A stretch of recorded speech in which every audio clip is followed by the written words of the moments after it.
Good morning. I'm Mark McClellan. I'm the director of the Engelberg Center for Healthcare Reform here at Brookings, and on behalf of all of our staff in the Brookings Institution, I'd like to welcome all of you to this morning's event on health IT and health reform, linking incentives to drive accountability and value.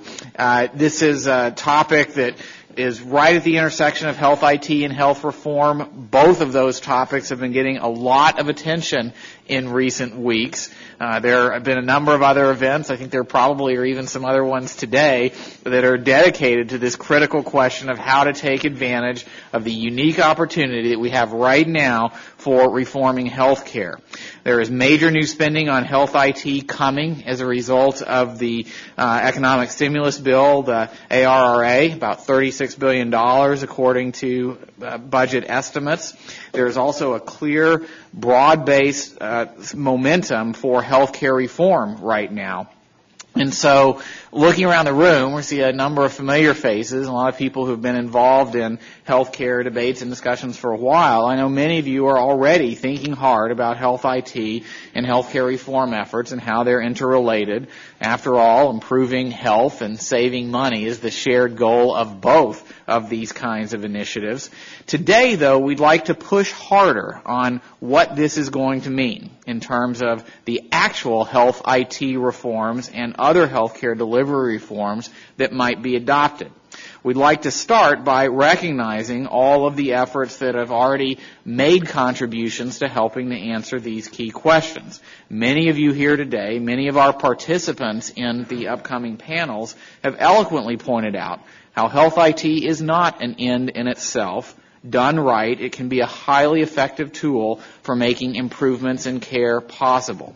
But as a broad range of clinical and actuarial experts have noted, technical IT capabilities in and of themselves may not assure improvements in the quality and cost of care.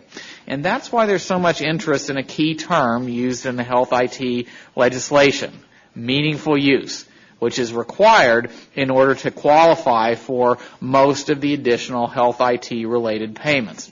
We've heard a lot about the key question of how to define meaningful use over the past weeks, and I'm sure our distinguished panelists are going to build on this work this morning.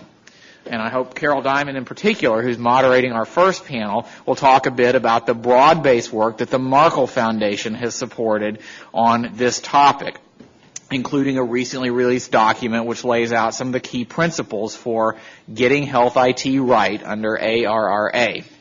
I'd like us to try to build on these efforts by thinking in practical terms about what implementing meaningful use of health IT might involve in the context of lots of simultaneous changes in payments, and benefits, and healthcare financing, and the regulation of healthcare intended to reform our healthcare delivery system.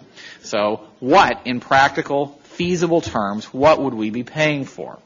And how does the administration of these IT payment reforms fit in with the other reforms that are likely to be implemented at the same time over these next few crucial years for our healthcare system?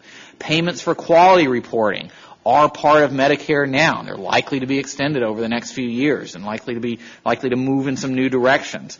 More payments related to improvements in performance. Some of these are already in place in the public and private sector. More are coming.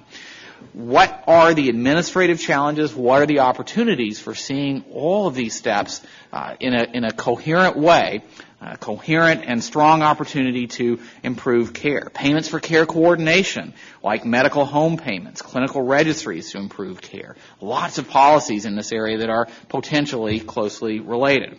As many of you know, a good deal of our work here at Brookings is focusing on payment and benefit reforms that promote accountability. Accountable care organizations where providers get additional payments when they take steps to improve care at a lower cost. These kinds of payment reforms depend on being able to reliably measure quality of care as well as tracking overall expenditures on medical services. Also work on financial support for patients when they take steps to get quality care at a lower cost. These kinds of reforms can enable improvements in care and lower costs of health care as well. In fact, when similar types of demonstration programs have been implemented, like some group practice demonstrations that we implemented while I was at the Medicare program, these pilot programs seem to promote the adoption of health IT systems that actually led to greater coordination of care in the organizations involved. So clearly some linkages between these different kinds of policies, all intended to promote better health and lower healthcare costs. Putting these IT reforms and the other healthcare reforms together may mean focusing on the results of using health IT in defining meaningful use. We all know that certain functional capabilities and the use of interoperable standards are important for health IT systems to work well. But the task before us is a lot more challenging if we restrict the definition of meaningful use to a focus on what health IT systems actually produce. Not only more challenging, but more opportunities for this kind of unified view that I've been talking about. This kind of definition could include a number of things with an emphasis on actual improvements in care. Figuring out how to get these kinds of improvements will be a lot tougher and could mean relying in the interim on measures of impact like better medication adherence or better outcomes for patients, or on the use of health IT to permit timely exchange and coordination of patient information, and also giving patients access to information through personal health records and documenting that they're able to improve their own decisions as a result. So we want to stimulate these kinds of discussions today. To help do that, we are releasing an issue brief that discusses some of these ideas in a little bit more detail. Again, focusing on this theme of gaining maximum leverage for effective healthcare reform through a unified and reinforcing strategy for health IT payments to be used in close coordination with other incentives to improve care.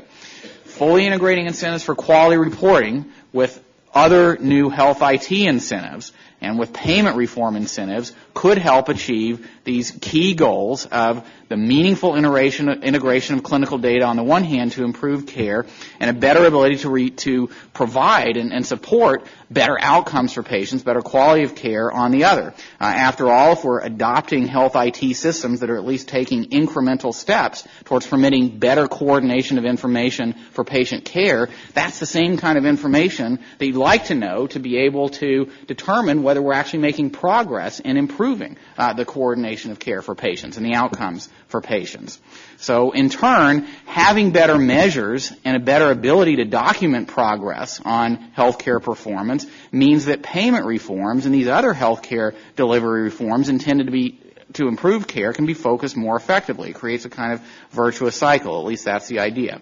Well, to talk about the practical steps we can take to make sure that this unique opportunity to promote health IT dovetails with our unique opportunity to reform healthcare, we've got an impressive and diverse group assembled here today. We're very glad to have two outstanding panel discussions to take on these issues, and then looking forward to hearing from the nation's national coordinator towards the end of this meeting. Importantly, though, I want to emphasize that we'd like to hear and have participation from all of you. We want to hear from you directly about how to take advantage of these opportunities. So let me start with a little bit of an overview of the panels that are coming up. Our first panel is on delivering on the promise of health IT, lessons learned from ongoing initiatives. It's going to be moderated by Carol Diamond. It's going to focus on lessons and experiences from initiatives that are already underway that are crafting a path forward and actually using health IT to get better results of care. What's worked, what hasn't, how could it be better supported? Then we're going to have a second panel on putting health IT to use. Will new incentives work? Moderated by John Tooker. How can incentives, especially those tied to other aspects of healthcare reform and performance, like shared savings and like reporting-based payments, bundled payments, other kinds of steps which aren't directly about health IT, how can they be designed to promote the meaningful use of health IT most effectively, and how can they be designed to dovetail, again, with the incentives that are being provided for health IT adoption? How can they work best together to have the maximum impact on improving health and health care with minimum administrative burden for providers? After our panels, David Blumenthal, the national coordinator, is going to join us for a keynote address with some perspectives on these important issues from the administration. Then we're going to wrap up with a quick review of some of the key findings from the day and maybe talk a little bit about next steps before we finish. Just a few more housekeeping notes before we really get started with the program today. This is a large group, but as I emphasize, I do want to encourage open discussion and interaction with all of you, and we've set aside some time for doing that during each of the sessions. We'll have roaming microphones out in the audience, so please just raise your hand if you've got a comment or question, and when you're asking your question or making the comment, please identify yourself. We also would like to ask everyone, while we want to have a lot of interaction, we want to keep it moving, keep it concise, so we'd like to ask everyone to try to get to the point and what they're saying as quickly as possible. For you panelists, we've got a timekeeper in the front row, Nadia Nguyen, who will be helping out, but we'd like to remind our presenters to keep the remarks brief so that we have plenty of time for back and forth discussion. That's the main point of the day. This event is being broadcast on the web live or webcast live. It's going to be archived on the Brookings site for future viewing. We've got some press in attendance, so keep in mind that everything that we're talking about today is on the record. And with that as background, I'd like to start right into what promises to be a productive and stimulating morning. So I am pleased to turn this over to Carol Diamond from the Markle Foundation, who will be moderating the first panel. As many of you know, Carol directs Markle's health program and chairs Connecting for Health, which is a very broad-based public-private collaborative working to realize the full potential of information technology in health and healthcare in the United States. It's part of a broader effort that the Markle Foundation has engaged in for a number of years to promote effective information technology use more generally. A lot of the work that we're doing at the Engelberg Center here at Brookings now on these issues is in collaboration with and with support from the Markle Foundation, so we're especially pleased to have their participation in the event along with several of Carol's colleagues as well with us today. So Carol, let me turn this over to you. Thank you all very much.